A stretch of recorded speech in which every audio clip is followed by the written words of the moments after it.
Hi everyone, welcome back to Felix Art World. Today I will show you a trick. As many of you know, I buy a lot of my canvases to practice on. I get them at the thrift store and they already have an illustration on them. And all these canvases, artworks that I find, they have different inks, and this one happens to be water soluble, so I'm using a magic eraser. Because one of my grandchildren did a doodle with a crayon, so I wanted to wipe it off. And I noticed the paint was coming off, the whole paint of the canvas. So I started doing it with a wet raggedy, and it was working out.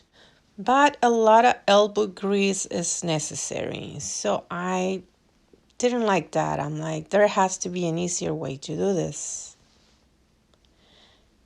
And so I thought, well, maybe I need more water. So I sprayed more water, used more water on this canvas to see if it'll come off. And I found that it still needed a lot of elbow grease, a lot of rubbing. So I decided, there still has to be an easier way of doing this.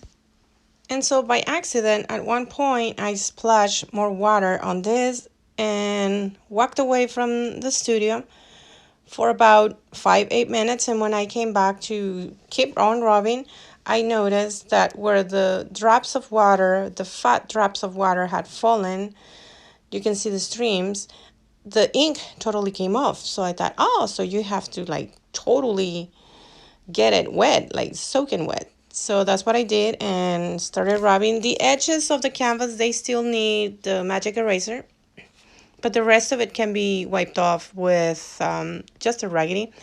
Here is nice and dry. It is stained, but if you're doing a pour on it, you won't see it. You still can use it.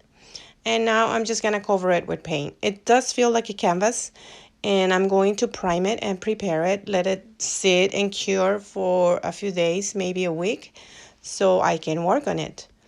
All right, well, hopefully you found this tip useful and it will save you money. Remember, subscribe and like to see more. Thank you.